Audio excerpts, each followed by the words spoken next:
Now then, you're very welcome back. Happy to say we are joined by Mr. Kenneth Egan, Olympic medalist. Lots to talk to you about. How you doing, Kenneth? How are you, Joe? All right? Very well, very well. Good. So the national championships are on at the moment, and obviously be good to get your thoughts on the Olympics just gone and where Irish amateur boxing is. But a word on Anthony Joshua against Oleksandr Usyk, which is at the Tottenham Hotspur Stadium. Sky Sports right behind it, so I think people are starting to see the hype machine crank up. We've got so accustomed to looking forward, I suppose, or assuming that Joshua Tyson Fury was going to happen all year. Deontay Wilder wins his legal case, so Fury and Wilder are having this trilogy fight next month. And so suddenly we're seeing Usyk popping up on our screens and fighting Joshua. The more casual observer might just assume this is kind of cannon fodder or not that interesting a fight, but Oleksandr Usyk is really interesting opponent. This is a fight worth watching. Tell us how they shape up and why maybe Usyk will give us something interesting to look at. Yeah, it really is an interesting matchup. I know Oleksandr Usyk, many moons ago, back in the amateur days, we were in training camps together in Ukraine, and he was an exceptional talent himself, and Lomachenko were best buddies on the team in Ukraine. Very similar styles, both southpaws, very tricky. He's a left-handed southpaw as well, Usyk is, and very hard to hit, I never actually sparred him when we were in the training camps. He was a weight above me. He was heavyweight, I was light heavyweight. But just watching him move around the ring, he was just an absolute natural talent. And that's what could cause Anthony Joshua problems Saturday night. Could be just that natural talent that Usyk possesses. Okay, Joshua's a bigger guy. He's going to be heavier, the bigger puncher. But if Usyk was dragged, just a brief comment on it. Usyk's last fight when he boxed Chisora, I think Usyk dropped his standard down to Chisora's level and didn't really look that great. Now Chisora's tough and he's durable and he's, but he's not like Anthony Joshua. But I think Usyk will have to raise his game if he's to match Anthony Joshua at his level, and I think that's where we could see the best out of Usyk. You'll see boxing at its best. People that don't know anything about boxing should sit down and watch this and watch. This is the sport perfected, if you like, and Usyk can actually display that. If he gets hit, obviously he's going to get hurt. Joshua's a big puncher, but I can still see Usyk in the fight for a long time. It's going to be a cracking matchup, but Tottenham Hotspur Stadium, full house. It's good to see boxing back. It's good to see crowds back as well. So hopefully it'll stand up to its reputation this fight, and everyone's going to be in for a treat. So Usyk, like Joshua, is a 2012 gold medalist. He's lighter than Joshua, as you're saying. So he won at heavyweight, Joshua at super heavyweight. He's about 6'3", as you said, a southpaw. This weight differential, this advantage that Joshua has, how difficult is that to go up against a bigger man? How's Usyk going to get around that? Because ultimately, there's a reason we have, there's a reason there are different weight classes. It's bloody hard. So, how do you expect Usyk is going to challenge Joshua? How will he approach the fight, do you think? As you know, in boxing, there's different weight categories for different people. And probably most weights jump by about, 4 or 5 kilograms. But this is a big jump, and Usyk has fought at super heavy, if you like, heavyweight in the World Series of Boxing, where he beat Joe Joyce quite convincingly. That was many moons ago. The two of them did win gold in London, which was amazing. But Usyk has been around an awful lot longer than Joshua. Joshua only walked into a gym at 20 years of age, and just that raw talent and size got him to the Olympic final. Now he didn't win the Olympic gold. You arguably can say he beat in his first fight against the Cuban, but Usyk won his Olympic gold quite convincingly. And that big jump, there's rumour in the circuit that Joshua has come down quite considerably in his weight, trimmed right down, and Usyk has gone up the way. So there won't be that much of a weight difference between the two of them. The only thing I'd worry about is if Usyk carries too much weight into the ring, it could slow him down, and Joshua taking too much off could weaken him as well. So it's a real game of tactics here now, this fight, and the longer it goes on, I think Usyk has a better chance of winning the fight on a points decision because of his boxing IQ and his technique and his skill. Joshua would probably want to land early and get Usyk out there early if he wants to secure that victory. And when we talk about the craft of boxing, how good has Joshua become? Joshua was always, look, he had raw talent right back from the start. I remember watching him in the multi-nations. When I was just about to retire, I was on the verge of retirement and he was coming in on, I didn't really know what, tall, big puncher, rangy. And you thought, well, okay, he's very raw. He needs a lot of work done. And my God, he did work very, very hard for the next couple of years because he got to an Olympic final and won it. But in the pro game, there has been some flaws in his game. You know, that chin of his now has been exposed. Now he's lucky enough; he's not in with a big puncher, but he's very upright, very straight 1-2 puncher, 1-2 hook puncher. You know, clean long shots. But if Usyk makes a miss, which I'm sure he will, by the amount of feinting Usyk's going to do, and that's what Usyk is very good at. And what real top class boxers do a lot of is feinting. If he can feint enough to cause Anthony Joshua to be uneasy on his feet and a bit nervous and commit to shots that he shouldn't be committing to, when Joshua misses, Usyk will counter punch all night long. That's his game. You know, that's how I boxed myself. I was a counter puncher, and Usyk was a master at it. Being the southpaw as well could cause issues for Joshua, because orthodox boxers don't like fighting southpaws. It's normally the way around. Southpaws like fighting orthodox boxers. So it will be cat and mouse for the first few rounds. Usyk's not going to be any hurry here to cause any upset. He's going to pick his shots, win the rounds, and it'll be up to Joshua then, I think, in the latter rounds to put the pressure on Usyk, and that could even work in Usyk's favour even more if Joshua takes silly risks, misses by a country mile, and Usyk just keeps chipping away and scoring the shots. Okay, interesting, because Joshua says this is going to be his toughest fight since the Klitschko fight back in 2017 now. God, it's amazing how quickly the years go by. And he said the thing that he expects to be trickiest when it comes to Usyk is fighting a southpaw. He said, I've only trained for him for the last 3 months, but during my training for a southpaw, I've learned where my feet need to be positioned and how to control a southpaw. So look, he's going to say that. It's interesting though where he's talking about, you know, learning where his feet need to be positioned. They're not too many sports where, you know, going against somebody who's left-handed or right-handed or left-footed or right-footed, you know, has such a bearing on the whole fight. What's the trickiest aspect of trying to get to grips with a southpaw? Well, I think the best punch for an orthodox boxer against a southpaw would be a straight right hand down the middle, bearing that your feet are in the right position. So Joshua will want to get his left foot on the outside of Usyk's right foot. But that's going to be the battle of the lead foot, if you like, throughout the whole fight. Usyk will want to be on the outside of Joshua's left foot to stay away from his right hand. So you're going to see Usyk throwing a lot of right hooks, a lot of feints. But the thing with Usyk is, you see, and I've noticed this in all his fights, even as an amateur, he'll stay in that close enough distance, like middle distance almost, and he'll feint and he'll throw out light shots, real light shots, no power in them, for his opponent to commit the shots. And when his opponent commits, Usyk will either punch same time, land the shots on the same time, or he'll slip and counter punch. And he's always in that distance where he's always keeping his opponent on edge. You know, whereas if he was on long distance, Anthony Joshua would be happy enough to stay long distance because he's tall and he's rangy. But Usyk will cause him that bit of panic by staying that just a little bit close to him, just to cause Anthony Joshua just to be a little bit uneasy in that area. That's very interesting. So often, who's winning the battle of the leading feet would give you maybe a pretty good sense, you know, someone with your eye and a keen, obviously, boxing observer, as to who's maybe that bit more comfortable in the ring. So give us that again with the feet. Where does Joshua want to be outside? So Usyk would want to have his right foot outside of Anthony Joshua's lead left foot. So moving to the right side all the time, the right side of the ring. Right, and if Usyk attacks, he'll probably throw a left hand right hook or a right hook left hand, but he moved to his right then, staying away from Joshua's right hand. Because Joshua's big punch with a straight right hand, and he's a good left hook as well, mind you. So it'll be a battle of the lead foot and the lead hand. So Usyk's right hand and Joshua's left hand are going to be clashing, will be mixed together. Okay. So it's who gets the control over the lead hand and lead foot. But again, Usyk is very, very clever with his feinting and his movement, and he'll make Joshua miss.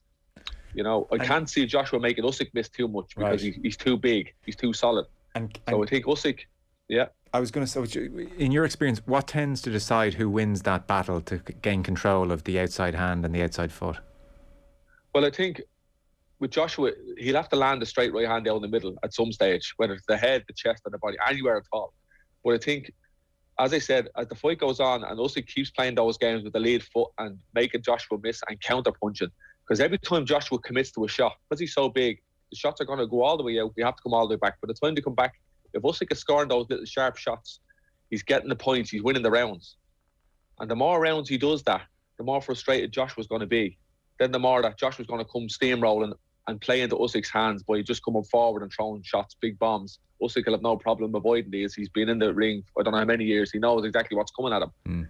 And being the counter puncher, he'll always have that perfect distance. And that's what's key in this fight, I think, Joe, will be distance.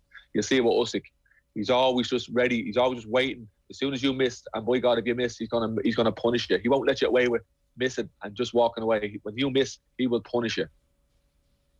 Great, looking forward to it now, because Joshua was like odds-on favourite, but the way you're talking about this fight, this is in the balance for sure.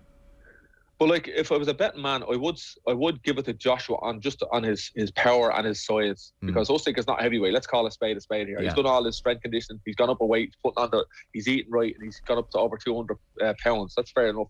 But he's not a heavyweight. We've seen him with Chisora. He's no power to put Chisora away. But look, his boxing skill and boxing IQ, he could make it a good fight in the latter rounds.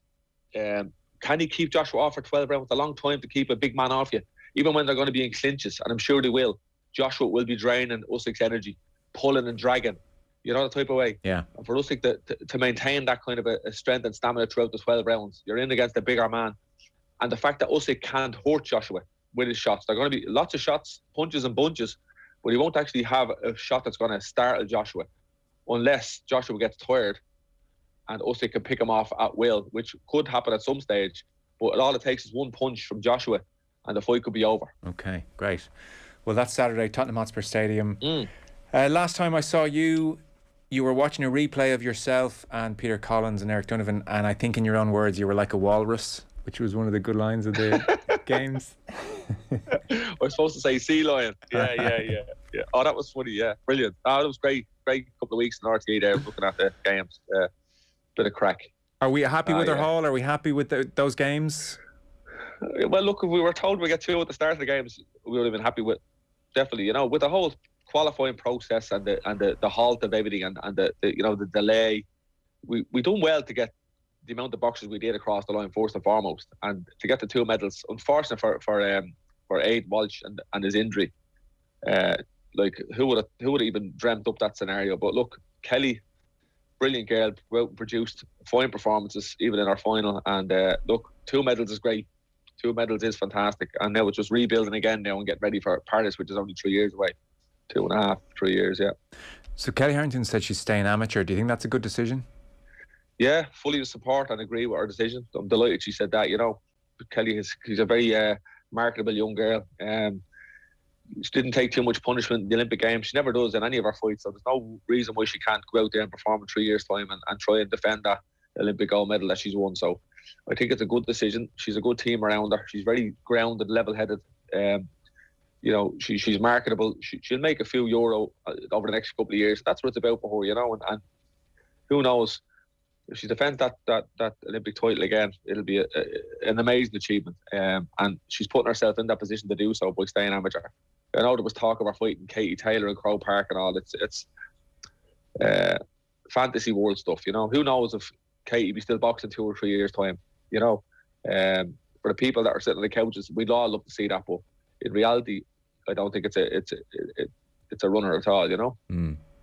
3 years must seem like so much more within touching distance than 4. I mean, I know it's only 1 year, but like you can really start to hone in, 2 years out, 18 months out, you really starts to feel very real. So like for her, she must kind of think, God, I can really carry momentum over 2-3 years in a much better way than 4. Like I said, even though it's not a massive difference, it does feel psychologically so much closer than the 4.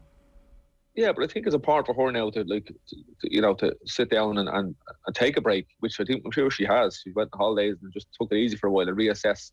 Now again, pressure's got to be straight on Kelly. You know, winning our national titles again and having to perform on the international stage. Everybody wants to beat Kelly now. She's a marked woman now. You know, everyone wants to take that scalp of an Olympic champion. So she could have good years, she could have bad years on the run up to this Olympic Games. You know, it will be tough for her. It's going to be tested. So, you know, she hasn't chosen an easier route here by staying amateur, by the way. But people think, oh, well, she's only an amateur, she's not a pro. Like, the training that amateurs do, you know, Joe, is you know, it's full time. It's it's the best of the best, fighting the best of the best on a regular basis. It's not like the pro game where you turn pro and you have a couple of easy ones and you're fighting 3 or 4 times a year. You know, high performance amateur boxing is one of the toughest sports on the planet, and she's chose the hard way, I think, by securing her spot for another. Well, if she does secure it in 3 years' time and goes out to defend that title, that's a big challenge, and that's a big risk. But she's up for it, and that's what's fantastic, you know. Yeah, the national championships are on at the moment. The other reason we wanted to touch base with you, so semi-finals are this weekend. Darren ONeill has picked up the gloves again. We saw Darren ONeill's name, so he's back in there. I mean, geez, were you tempted yourself, Darren ONeill? He's gone a couple of years now, and he's gone back in there. I seen his name in the potentials at the very start. I went up on one of the websites on Twitter, and I was going, that has to be a misprint, you know. And then I texted him, of course, straight away. What's the story? He said, I might do it. He said, I'll see how I'm feeling. I'm doing a bit of sparring and that. And I said, Jesus. But all these different weights now that have been introduced, the 86 kilo won't suit with him, you know. He wasn't going to get back down to 81 or and up to 91 was probably a bit too heavy for him. But look, fair play to him. He went in there and he beat one of the favourites, Tucker last weekend. I didn't see the fight now, to be honest with you. But you know what I mean?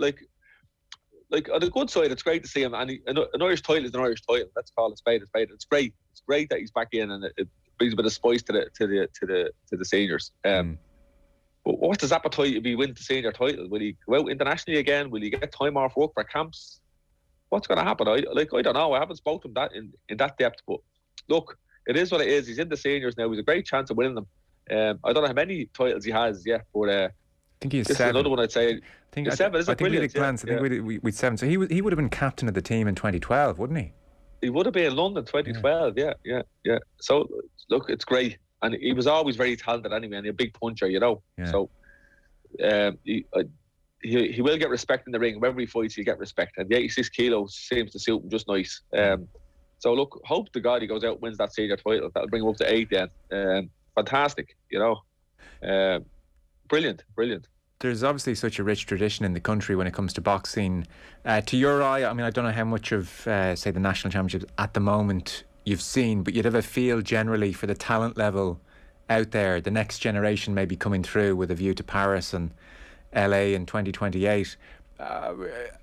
Is there talent coming through? Can we feel pretty good and optimistic about the next decade, 15 years, based on what you're seeing?